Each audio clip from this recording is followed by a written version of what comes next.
to Tub Talks with Damon. My special guest today is Frank New. Hello. Hello. Designer, collector, person with a lot of experiences and thoughts. Indeed. Welcome to the tub. Thank you. Happy to be here. Glad you're here. Are you comfortable? Very, yeah. Great. We just sort of adjust as we go along. So thank you for joining me in the tub. I've been looking forward to this interview. And I want to begin by asking you first, Frank, what do you like most about your body? I would say, I guess one of my best assets, I would say is my ass. Your ass, okay. Tell me. I tend to get a lot of compliments on that. Yeah. So I would say... What do people say about your ass? Frames nicely in a dog strap. Uh-huh. Yeah, and I would say photographs pretty well. Yes, okay. Thank you. Thank you for that. And I saw it recently when we were both in Mexico. Yes, rather naked on the beach. And I'm sliding a little bit. Yes. So I always want to begin that conversation because I think so much of what we tend to do, what I was going to say gay men, but I think everybody does this, is try to go into the place of what I don't like or complaining about one's body or trying to bring up conversation about things they think, quote, should be different. Yes. And that's why I always like to start these conversations in a different way. Yeah, and just embrace your body. Like, I think that's really, like, don't go to the negative. Right. So we're going to be talking about bodies. And I'm also very curious. So Frank approached me to talk about a subject in Tub Talk, something I know very little about, but you've helped me learn more, so I want to ask you more about. You are, would you say, a curator or celebrator or respectful fan of Barbie? Yes, quite a big fan of Barbie. So tell me, curator. Let's talk about Barbie. Why, where, how, the meaning. Sure. Yeah. So, I mean, sort of my fascination with Barbie started as a kid, and I grew up in a household where that really wasn't allowed. Boys, were to play with boy things, and so I tended to play with Barbie in sort of secret, if you will, and and sort of carried those sort of ideas around until adulthood, and then realized that those sort of things really don't matter or carry weight, and it's like, fuck that. If I want to collect Barbies, I'll collect Barbies. Yeah. And so I sort of grew into that as an adult and started collecting in my 30s, and then went for my master's a few years ago at NYU, and it became the base of my thesis project and sort of telling the queer story of Barbie. Wow. Okay, I want to ask about the queer story, but I just want to go back. So you wanted a Barbie doll. Did you have a Barbie doll? I did not, but I had, most of my friends growing up were girls, and they had the Barbie dolls. So when I was at their place, there would be Barbie play, and and it sort of stayed in that space.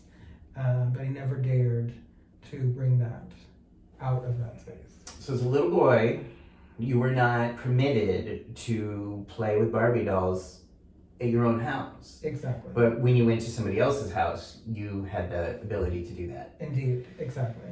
And what would have happened if you had asked somebody for a Barbie doll for your birthday or a holiday or something?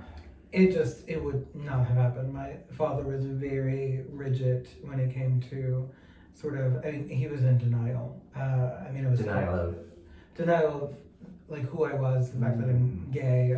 I have worn my sexuality on my sleeve my entire life. And so, for me coming out of the closet, no one was really surprised.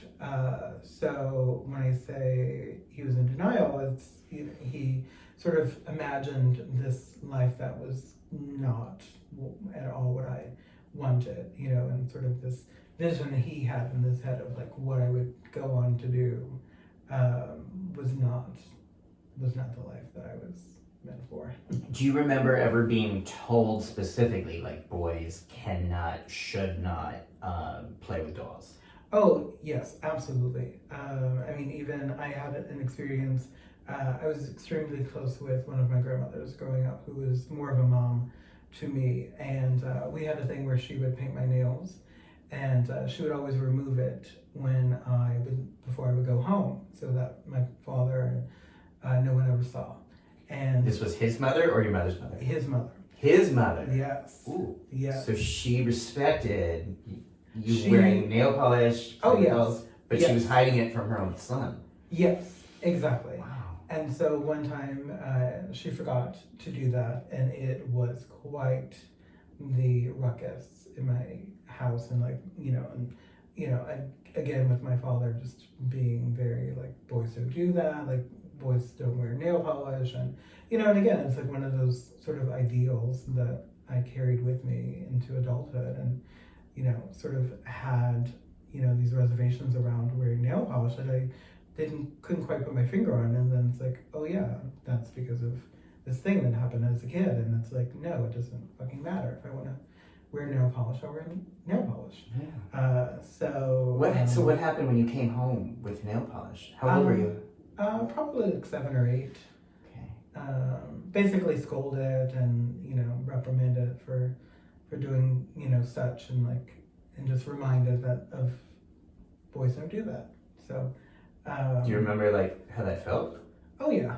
And again, like that was something that I I carried that with me up until a few years ago, when I finally as an adult, like I would like to go get my nails painted, but then I would remove it within like a day or two, because I would just feel so uncomfortable, and I couldn't figure out why, and then it's like, once you release that power over something like that, it's like, who cares if someone doesn't like the fact that my nails are painted? They can go fuck off. Yeah. So you've really So- taken that back in recent years. Yes, absolutely. And the same with dolls. My father just had a very rigid way of thinking that was just not exactly the right way, in my opinion. And my grandmother was amazing. Like, when I look back on that as an adult, like, she clearly accepted me for who I was long before I ever got to that place. Mm-hmm. So those early messages saying that it's wrong for a boy to play with dolls really stayed in deep. Yes. And then how did you start to change that for yourself? I mean, it began with one doll, and then it has... Was it Barbie? Yeah, it was a Barbie. Which Barbie? It was, it's a designer Barbie, a Burberry doll that I came across at a Housing Works. Uh-huh. And it really began with that, and then has morphed. I started to collect when I was in a marriage that is no longer divorced from that, and started collecting during that period. And I feel that sort of my healing, like coming out of that and going into divorce, I really amped up sort of my doll collecting, buying, if you will. I guess it's sort of that was like my chocolate, or eating Therapy. feelings away. Yes, that was my therapy. Was buying dolls. So I really started to expand post of that relationship, and now I probably have somewhere around 500-ish. 500 Barbies. Okay.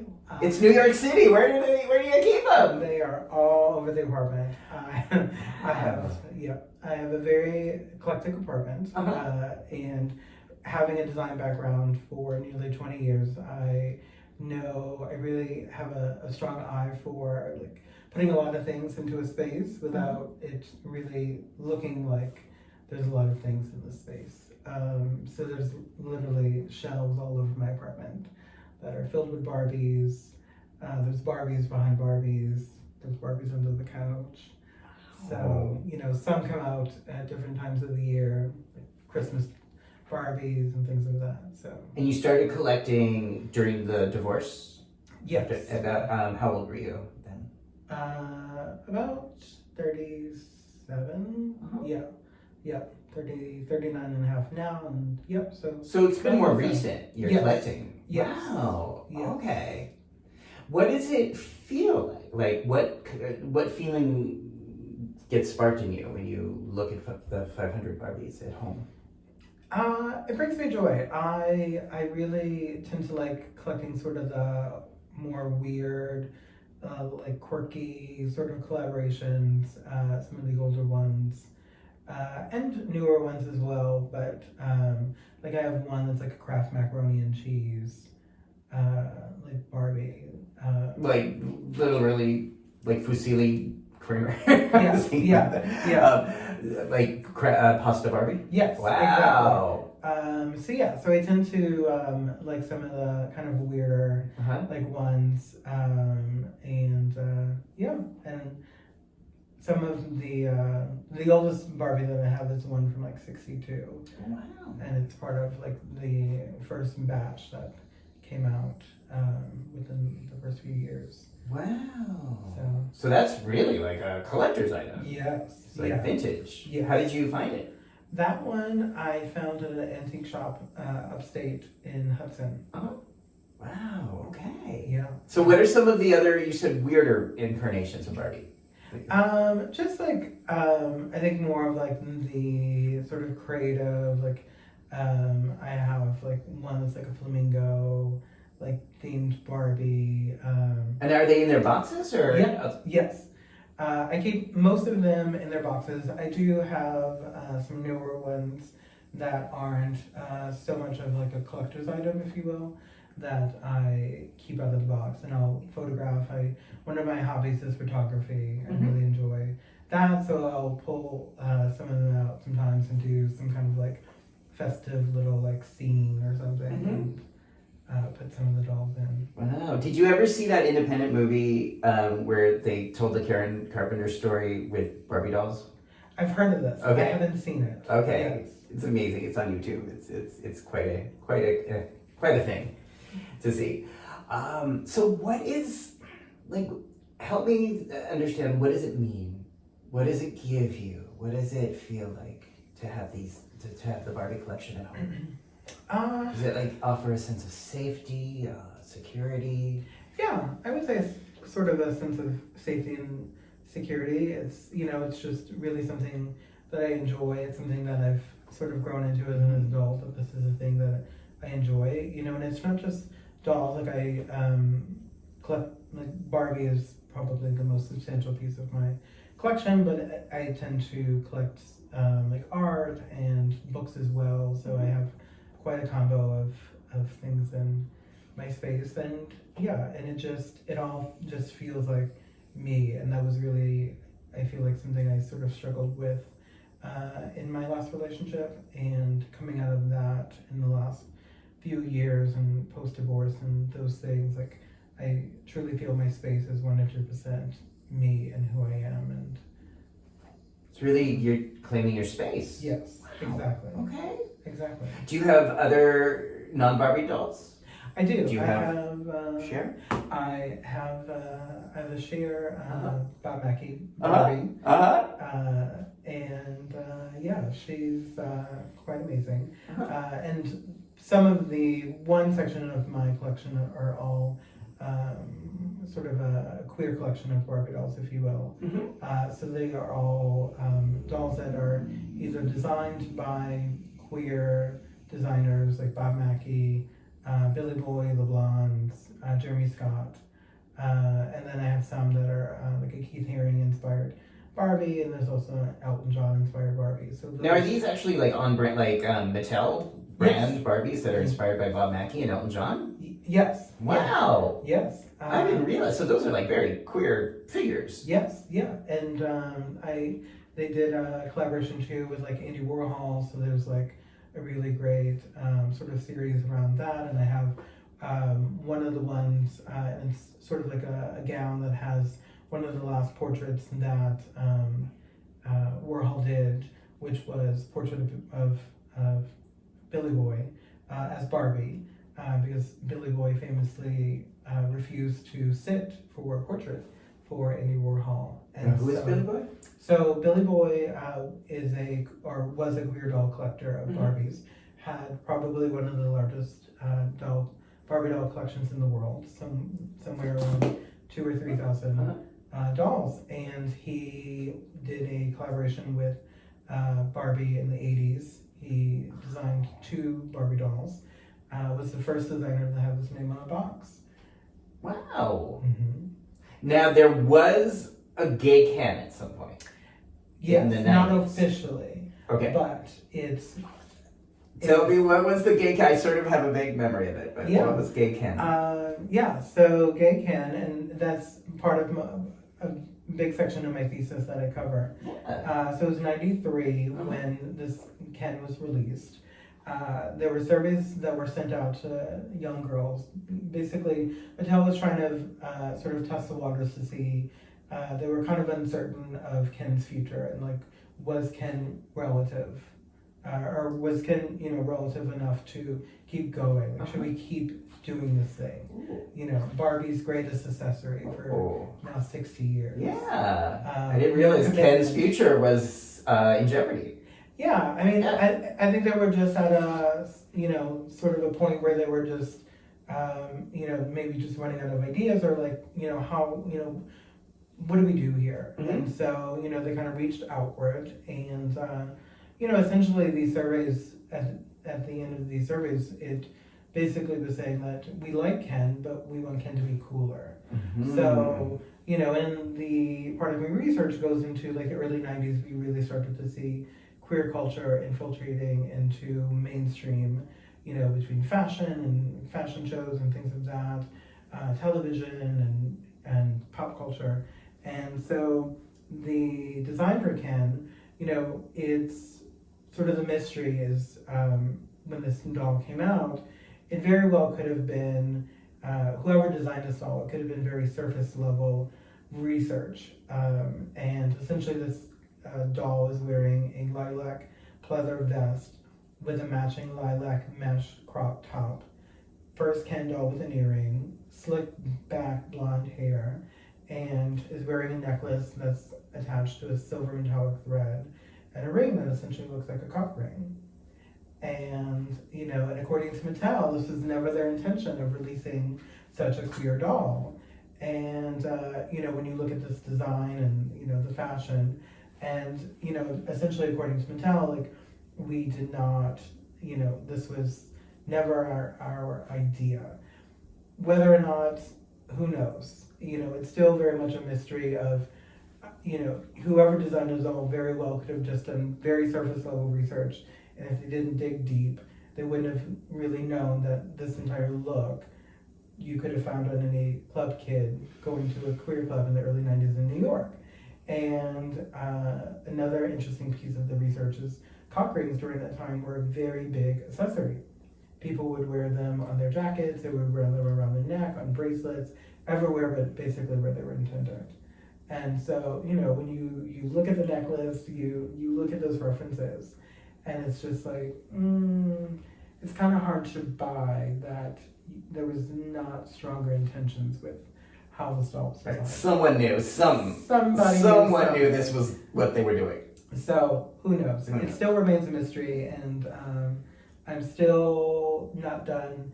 I'm still hopeful that maybe more will be revealed around this sort of topic. But essentially it was banned from the shelves after about 10 or 12 weeks or so. But it was basically bought by every gay man in America, because for the first time so many saw themselves on a shelf in a store. And it went on to be one of the best, if not the best selling Ken dolls in the history of the brand, that is not even acknowledged. Fascinating. So the gays really showed up and supported gay Ken in the 90s. Absolutely. But Mattel was like, we aren't supporting this. Yes. We don't want to be your representation. Yes. Yes. Jeez, Yeah. wow. So your thesis talks about this and queering Barbie. Yes. So the first part of the thesis goes into collaborators who have collaborated for Barbie. Bob Mackie is the longest collaborators for Barbie ever. I didn't realize he had done that much with Yes. the brand. Wow. Yes. And he's welcome in this tub, by the way. Bob Mackie, if you're watching this, Well, this is your dress. Just join me and yeah. Yeah, and he'll be in New York at Rizzoli in 2 weeks. Oh my event. goodness. So just saying, Rizzoli, wait, that's right under my office. I work right over Rizzoli. Oh my goodness. Okay, Yeah. we're gonna have to. Bernadette Figure this Peters. out. They're Okay. doing an event with one of his books. Oh my So, goodness. I'll let you know the date. Okay. So yeah. So he had been, no, I mean, he was always so talented and wonderful, but also very true to being authentically flamboyant in his outfits for Cher and so Yes. many others. So Mattel says, hey, we want you to give this flair to Barbie. Yes. We want Barbie to look glamorous and beautiful. Yep, Yeah. exactly. And so that sort of unveiled in 1990 or 91. Was the first Bob Mackie doll. Okay, so it was kind of after his big legacy in the 70s and 80s. Yes. Then Mattel came up to him and Yes. said, design for us. Okay. Yeah, exactly. And so, all these dolls are strictly adult collectible dolls, never intended to be sort of a child's toy, if you will.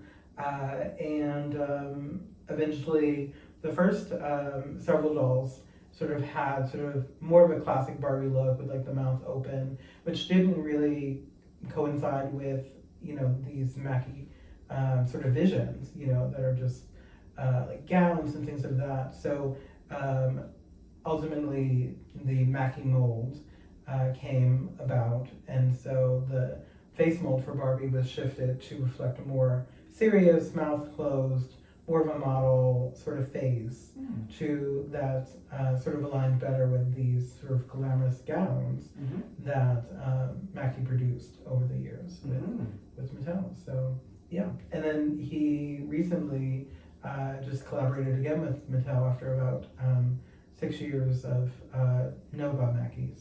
So we finally got another Bob Mackie this past holiday season. Wow. Okay, so your thesis really speaks to all the ways that almost Barbie's been queer in plain sight. Exactly, and sort of telling the story behind the box, if you will, is sort of how I explain it. So, you have this Bob Mackie Barbie in this box, and essentially, like, that's what you get. And so my research goes beyond the box, if you will, and sort of telling the story of Bob Mackie and, and sort of how dolls and things of that have led up to this, and sort of his legacy as, this costume designer and all these, roles, like being, Cher being one of his biggest muses for so long, and how that all sort of ties in, and really telling his story. And that's the same with covering Billy Boy and the Blondes and Jeremy Scott, and essentially telling their story behind the box. And like with the Blondes, essentially their entire aesthetic is the Blondes. They're a New York-based design duo, and they make a lot of sort of more like red carpet sort of looks, if you will. Really great duo. I've gotten the opportunity to work with them behind the scenes of Fashion Week for many years, and so yeah, essentially their name and their brand and their aesthetic really derives from Barbie, because they are very much a big fan of Barbie. They've gotten to design 2 Barbie dolls for Mattel, and so yeah, so that sort of first section sort of tells those stories, those queer stories of these individuals as people, and how Barbie has tied into their life, and then from there, telling in chapter 2, it goes into queer Ken, if you will, and then a little bit of queer doll history, which dates back to 1978 with a gay Bob doll that was produced and designed right here in New York City. So say more about gay Bob. So gay Bob is sort of a cross between like a Robert Redford, if you will. It comes in his own little closet box, and it's very... Closet? Yes. Like literally a closet? Yes, the box is sort of designed like a box, and it's, gay Bob coming out of the closet. So this was an actual doll that was marketed as Gay Bob. Yes. Yep. Wow. And he came in a closet. He came in a closet. So then when you open the box, you get to help him come out of the closet. Essentially, yes. And it was anatomically correct. Ooh. As well. That's something Ken and Barbie never have had, right? Exactly. Okay. Ken has never had that. And it was about 10,000 that was produced, and My goodness. sort of feels like it was kind of forgotten about, because if you're familiar with like the Billy Doll Mm-hmm. of the late 90s, early 2000s, the marketing on that box says like the first out and proud gay doll, and it's not. It's not. It's not. Gay Bob. Now, are these all Mattel or are these different companies? No, so none of these. So the queer doll history piece of my research are all non-Mattel, Okay. but are clear, likely inspirations from like a Ken doll. So So maybe they meant like our first, like the company's first brand, but still, that's totally misleading to say that Billy was the first yes, gay doll. exactly. And I mean, if you're familiar with like the Billy doll, like those were over muscled, also anatomically correct, and very large, endowed, in that regard, very different from Gay Bob, but. Do you have any Bob 70s dolls? I do. I have a Gay Bob, and I mean, sort of my research. I feel like I need to have that. That's right up. It's yeah, research. exactly. Okay, cool. So then like Billy doll and like other those are the most, I would say, substantial. But yeah, sort of explaining the research that the Billy doll is not. Wow. Proud gay doll. So it goes sort of from that into analyzing the Hulu documentary Tiny Shoulders, which follows the then biggest shift in Barbie history, which was when Mattel redesigned the body types and or redesigned the body for Barbie and expanded on that, creating multiple sort of versions of body types that has morphed into even further. This is back in 2017, and so which was a tremendous success for them. So this documentary sort of follows that progression of what that looked like from behind the scenes up to the launch of that, and overall it has seemed to be a very big success for Mattel finally listening to and also, I mean, just what's happening in the world and shifting to be more inclusive, which is just amazing. And I was going to say, so that has always been kind of growing up in a feminist household in the 70s. Yes. And always, kind of working in politically active circles and reproductive rights and feminist rights. So that's kind of where I've always had a little sticking point with Barbie, because of that prototype being so limited of this white, thin, stereotypically gendered female character. Yes. That spoke absolutely to some people, but also seemed to perhaps create or co-create some very oppressive patriarchal ideas of how a woman should appear.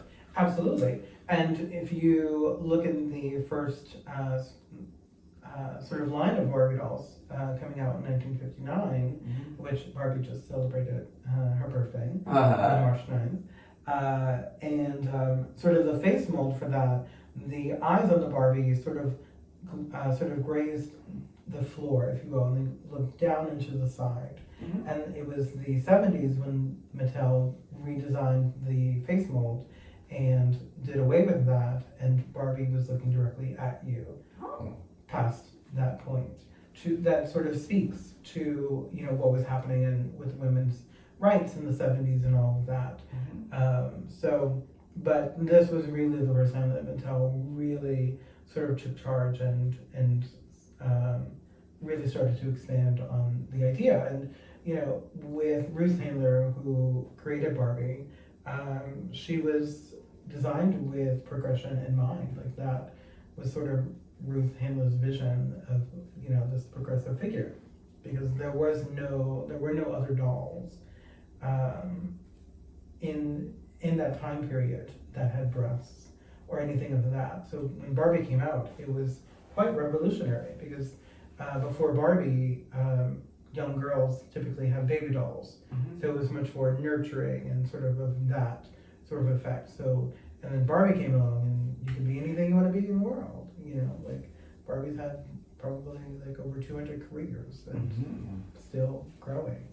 So, yeah. So it kind of looks like that, and then sort of ends with the Creatable World collection that the Barbie team designed this as well. It came out in 2018, but it's a completely separate entity from Barbie, and it's called Creatable World, and it was the first gender-neutral doll line in the world, and so Mattel came out with that, and so my research sort of ends with that, and sort of explaining sort of that whole progress and that nature of an even more diverse Wow. Okay, so the thesis really helps us to see that Barbie is more queer than maybe what we knew, or maybe it was in front of us but didn't pay attention. Yes. And also I'm hearing you say that she represents a lot of things that can be seen as vital, as healthy, as changing, that she can be different she can have different careers, she can have different interests, she can change herself over time. Exactly, and you know, I feel that with queer people, it sort of serves as a way to escape. You know, with sort of what I find in like my research, like as a kid, you know, you can just lose yourself in the imagination of like creating this world, you know, with this doll that you can just, you know, sort of be with, if you will, you know, and, you know, and I find, you know, there's a lot of queers in a lot of creative fields, and we occupy a lot of creative spaces, and, you know, this doll, for some, you know, as a kid, like served as this really great inspiration that allows you to create and sort of design your own world. Yeah. So now on that subject of creating and designing your own world, yes, what Barbie has also been a conduit for is in this time of your life is to have the collection you want to have, the kind you couldn't have as a child. Has Barbie been helping you to reclaim or claim parts of your personality, of your life, of your interests? Absolutely. I mean, the last few years, like coming out of this relationship and sort of putting that behind me and that divorce, I have found myself like getting comfortable in my skin in ways that I never imagined.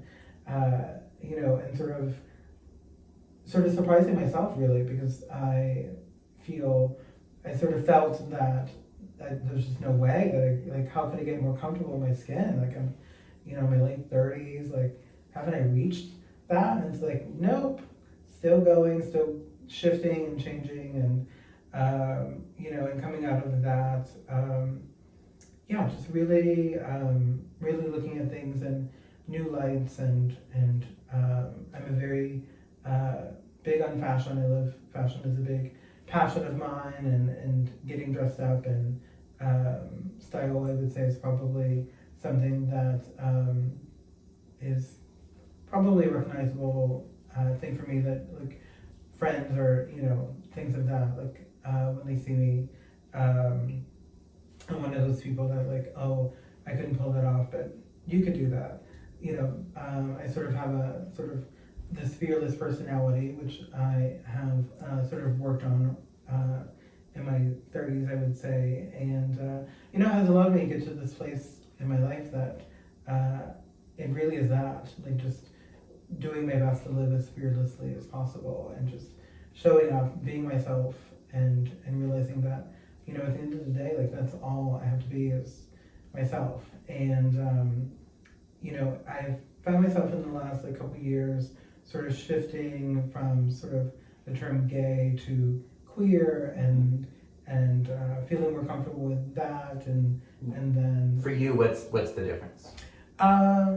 just for me, like queer just sort of felt a little bit more just what I sort of the space that I was in, or sort of the mindset that I was in, like during that time, and sort of how I identified. It just felt more sort of aligned with that, but it really was sort of the path that was the beginning of the path that has led me to where I'm at with now, and I really have been on sort of this gender journey, if you will, in the last year, where, you know, last year I really started to feel that I didn't identify with sort of labels so much, that I really started branching out in the way that I dress, and What changed?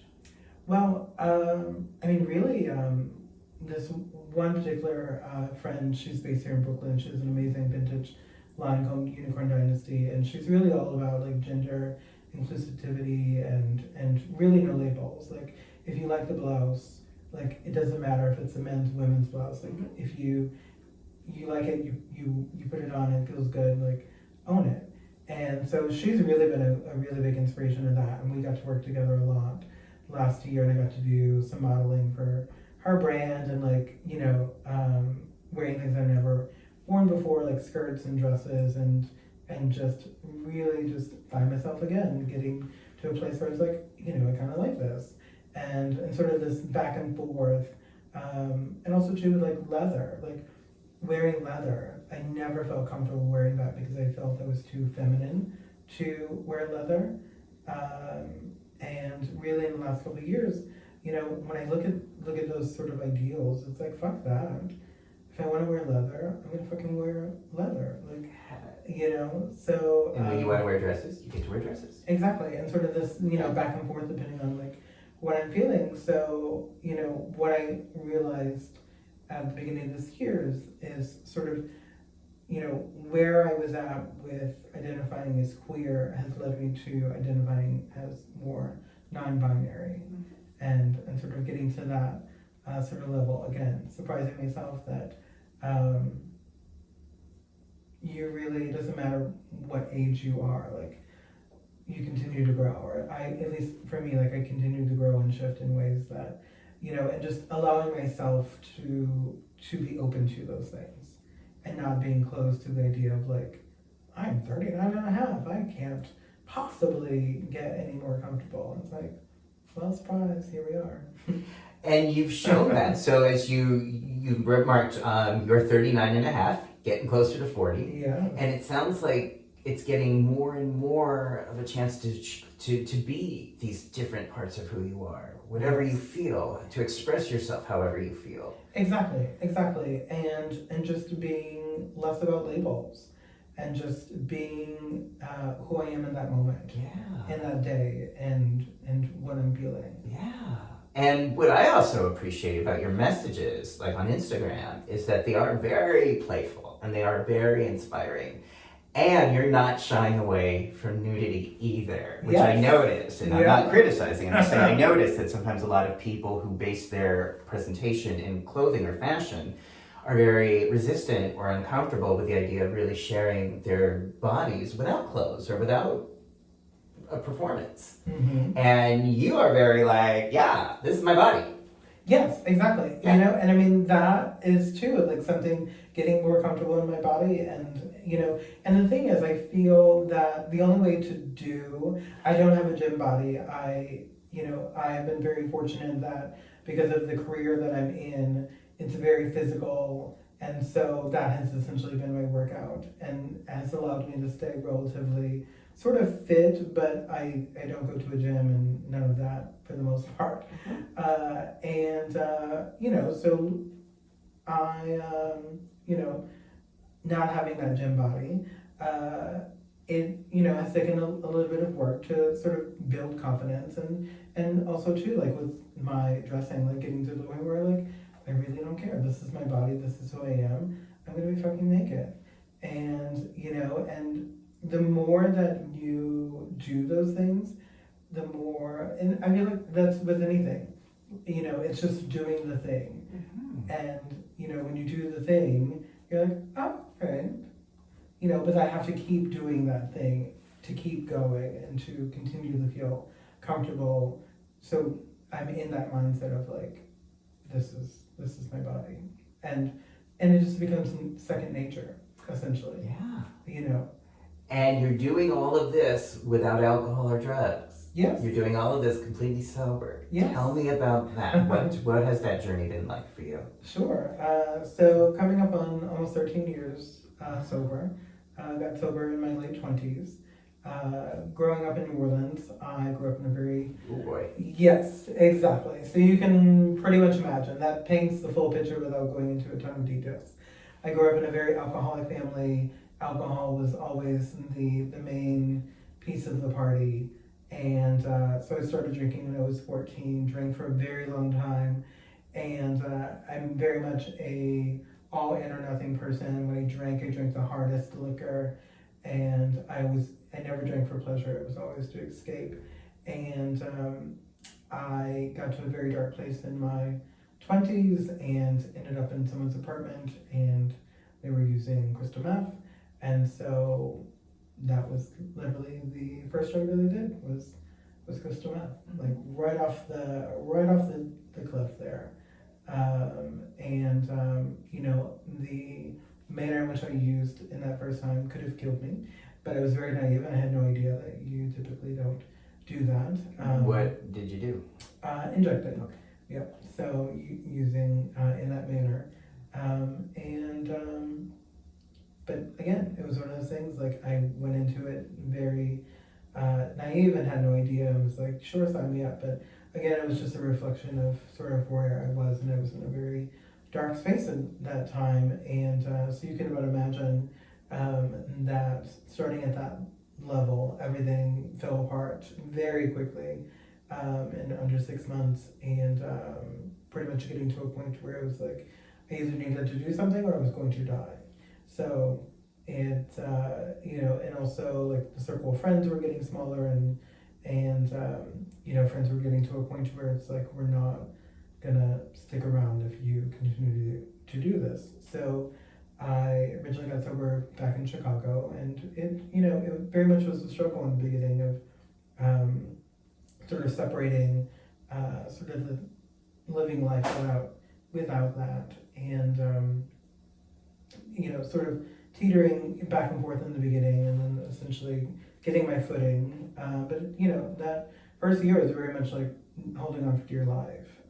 Crystal is one of the hardest on the brain. It takes about 2 years for your brain to adjust from that last time of using, which from what I can recall, I think is essentially like one of the longest. So it takes time to sort of adjust, and for me it was sex and crystal. So I had to untie those two, if you will, which is something that I've worked on a ton, and you know, and it's crazy to be where I am now.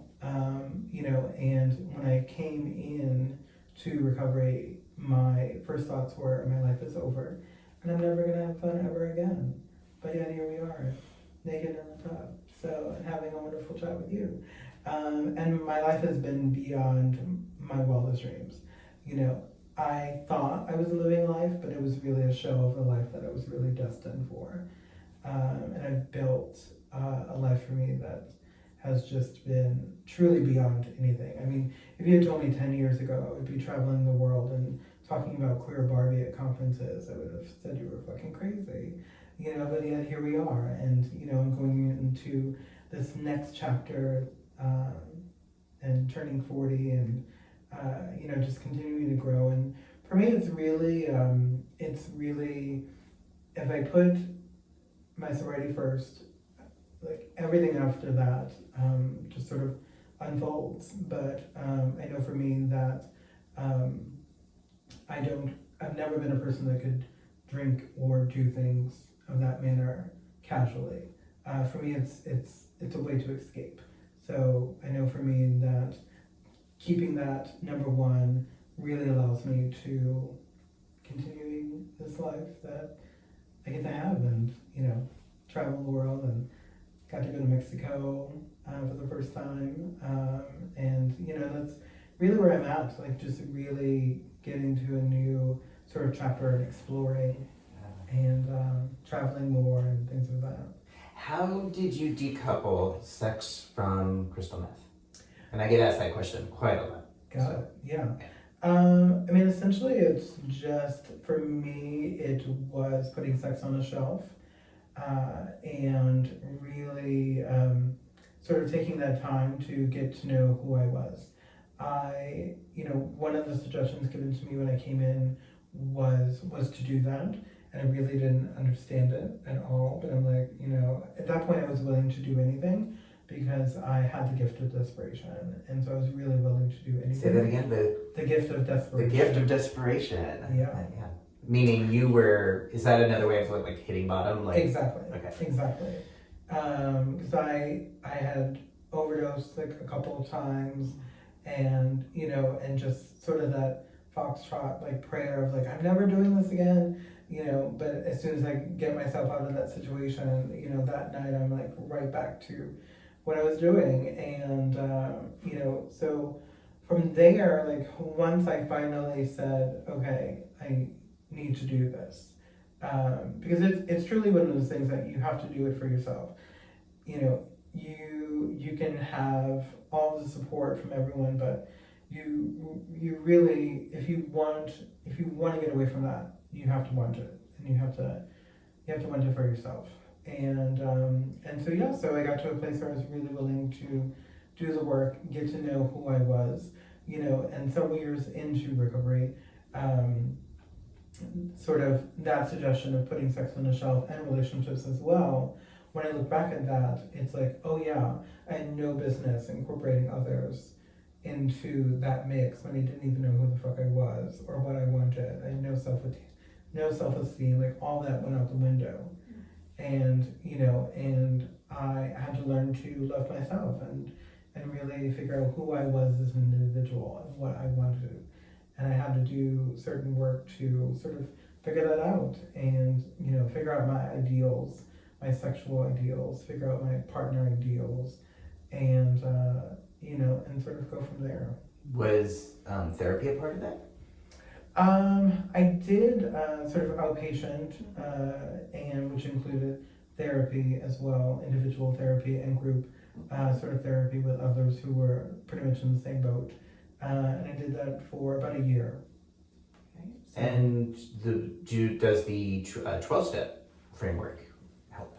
Yes. Was that the primary way? Yes, essentially. Let me back. Just here. Was that was mainly the method that worked? Yes, exactly. Yeah. Exactly. That and paired with the outpatient therapy that I got and things of that really just kind of all worked together to get to where I was and where I'm at now. And you eventually figured out a way to integrate sex and sexuality into your life. Would you say there was a way to do it that was healthy for you? Yes. But it took a while to find that. It did. It took some time, and that probably the first 5 years of like shaking that sort of out of my system, from the previous sort of lifestyle, if you will, and where I'm at, now, because I moved around a bit and from Chicago to Florida to New York, and I've been in New York now for 10 years. So this 10-year span has really allowed me to kind of like get my sort of feet grounded, if you will, and really explore. Like one of the things for me in early recovery, I'm very much a social butterfly. I love going out. I love being in bars and things like that. So for me, I hung around people who were also sober that enjoy being in those spaces. And it was really those individuals where I learned how to be comfortable in a bar setting and not, because I knew that was important for me. And so I really kind of clung to those individuals who would go to the bathhouses and the bars and, things of that sort of nature. And so people need to realize that being sober doesn't mean that you can't play, that you can't go to a bathhouse, that you can't go to a bar, that you can't go to a naked beach in Mexico. It is like, you can do all these things, but you do need to be aware of how you're going to do these things. But you don't have to cut out fun just because you're sober. Exactly. You can have a ton of fun, and trust me, I have had a ton of fun. I mean, sexually, and I mean, in all the categories, truly. And I don't need drugs or alcohol to do any of that, you know. And once I realize that I can do these things, and you know, and I know my limits. Like, I know if I'm not in the greatest mindset, I probably shouldn't be in a bar or a bathhouse. So stay my ass home, you know. And you know, the same. Like, when I'm in those spaces, I know when it's time for me to go, and my friends are aware of that. And you know, if I say I'm going home or back to the hotel, wherever, it's, you know, text me when you're home and have a good night.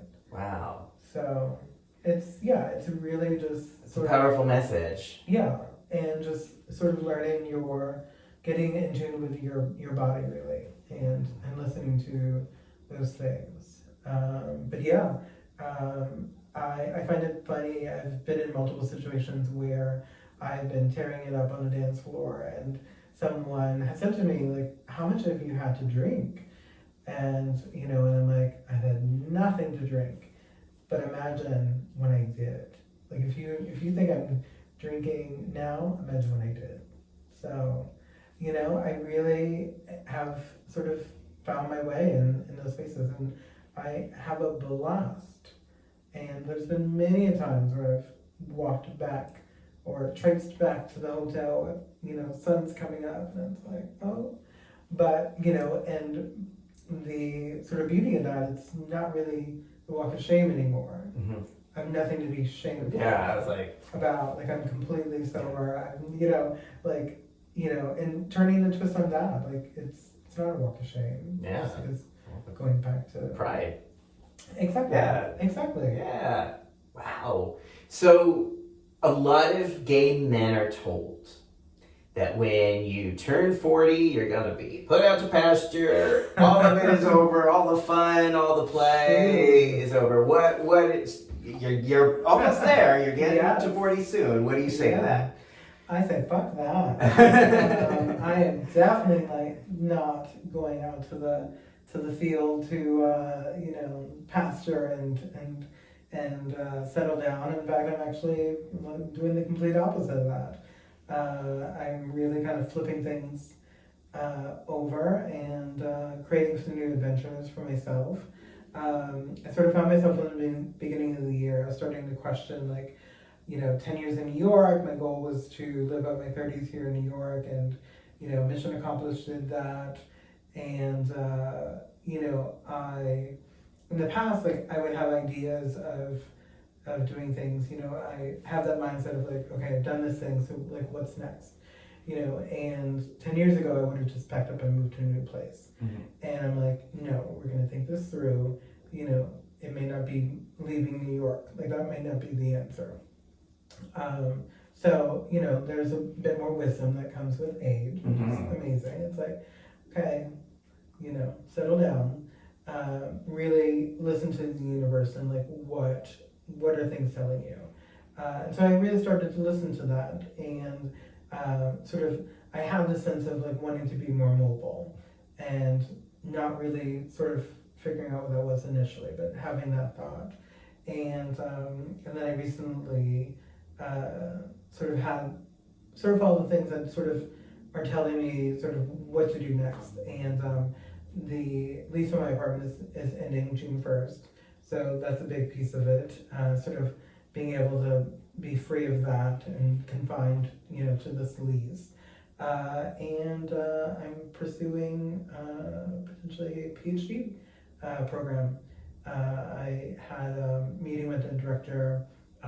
This particular college was one that I presented at a few years ago before the pandemic, and so sort of have a relationship with this director, and had a meeting with her, and so this PhD program is based at Massey University in Wellington, New Zealand. Whoa! Yeah. So That means you could move to New Zealand? well, I don't happen to live there Uh-huh. full time, but I would need to spend sort of periods of time there over the course of 3.5 years. Whoa. Yeah, so I'm currently working on that sort of application and working hand in hand with the director on that, and hope to sort of have more to reveal on that by the summer. And so I sort of am gonna sort of planning out sort of a nomad life, if you will, for like the next 5 years. So back to that sort of idea of wanting to be more mobile. So what that looks like for me is giving up the apartment, letting that go, and Where did the Barbies go? well, the Barbies will be safe and sound, but essentially going to put everything into storage and sort of go to gypsy housing, and which sort of this idea of again being more mobile, which will allow me to really cut down expenses and do something that I really want to do, and that's kind of pursuing this PhD program and then traveling the world for the next 5 years and just bouncing around and experiencing new things, and again sort of that piece that I feel like kind of follows me with like not being confined, if you will. So that sort of I feel like that sort of theme kind of has followed me around a little bit, and so now I'm sort of at that with sort of this piece, and so the way that things look, my 40s are going to be far from ordinary. Wonderful. Yeah, I was gonna say, no matter what you decide, I know it's gonna be fun, it's gonna be stylish, and sometimes naked. Totally. And playful. Totally. And I truly can't wait to get back to Mexico and experience that again. I mean, that was truly such a magical trip across the board. Yeah, so we met during Beef Dip weekend, and that I think is worth people seeing, no matter what. Yes, absolutely. I loved Beef Dip and the vibe, also just because it is such a very playful, silly vibe, and I'm kind of invisible. I'm like, I'm not the male du jour by any stretch, but I love being in environments where people are inclusive and playful and sexual and silly. Yes. And I think all of those events that I saw you at and that were part of Beef Dip or the events around it, just really incorporate that sense of like, let's just be adults. I would say the majority were like in their 40s or 50s, so it's definitely like a chronologically older crowd, and just like let it all fly. Let it hang out. Let it all hang out. Let it all fly. Yeah, and I mean, in general too, and just like the place itself, like the locals, like the local scene, being someone that tends to carry their sexuality on their sleeve. When I travel, I'm usually very hyper aware of my surroundings, and do I feel comfortable walking out of the hotel dressed in certain looks, if you will. And, because it's one thing when you're in the club and you're wearing this little bitty thing, but what does that look like when you're leaving that club and walking back to the hotel at 3 a.m. in the morning? And, I have to say across the board, there in Puerto Vallarta, like, I felt completely comfortable. It was just really beautiful, from the queer scene there to the local scene. It was truly welcoming, and that it really felt like a safe space overall. It wasn't just a safe space in those clubs and those queer spaces. I really felt comfortable walking around, wearing very scandalous outfits, if you will. Yes. Or, barely there, Yes. And getting that experience that we did with the Naked Beach sort of tour was absolutely amazing. And and it's really things like that where you're like, that is so far out of my comfort zone. Sign me the fuck up. Love that. And I think as long as we're willing to do that, the rest, aging, community is joyful. Like we're willing to say, oh wait, if I'm uncomfortable to do something, maybe that's a really good reason to do it. Bingo. Yeah. Bingo. And it's just do the thing. So I cannot wait to go back, and next year's the 20-year anniversary. Oh, I didn't even realize that. Yeah. Oh, okay. Yeah, Oh, that's something. Okay. So I want to thank you so much. Thank you for taking time to speak with me and to really speak to these issues of expressing all the facets of who you are and helping me understand what Barbie represents in that regard, in her ability to change her shape, her opinion, her look, Yeah. her occupation. Not for me growing up. I had Cher, Tola too, and Bob Mackey's outfits in which she would be, kind of like a chameleon. She would constantly be changing. And that was kind of my post. But just that ability to know that we can change, we can evolve, we can go through metamorphoses at all ages. Mm-hmm. Indeed. And, I always said about the pasture, I'm like, where is this pasture? It's like, hey, I don't know where it is, but if there is such a pasture, there's going to be a lot of fun in that pasture because there's a lot of people getting older who are very frisky and very playful. And so if there is a pasture we have to go to, sign me up because it's going to be a really great pasture. Oh, for sure. Yeah. Without a doubt. Yeah, I think it's going to be a very naked pasture. Mm-hmm. I would agree. Right? But instead, I think what we're doing is seeing a lot of people carving out a niche for themselves. That maybe historically wasn't really available to us growing up gay, being told we shouldn't play with dolls, we shouldn't be feminine, all these things that we grew up with that we're changing, that we can break through and reject now. Yes. And we get to show that, like, hey, we get to do this as we get older. Totally. Exactly. And sort of shifting those mindsets, and I think that's amazing with the generation that's coming up now. They have such a different mindset of like, when it comes to gender and labels, and they don't really tolerate it. They're much more free of that.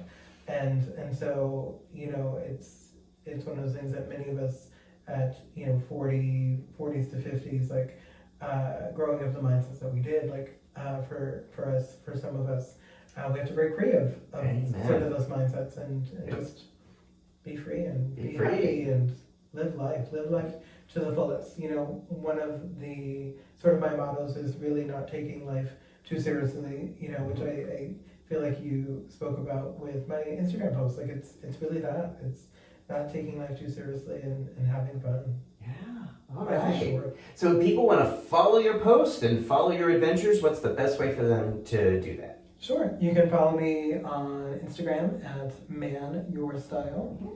And the link will be right below if you're watching this on YouTube. Just go down there. Yeah, find me there and follow along. And any other place people follow you, or if they wish to?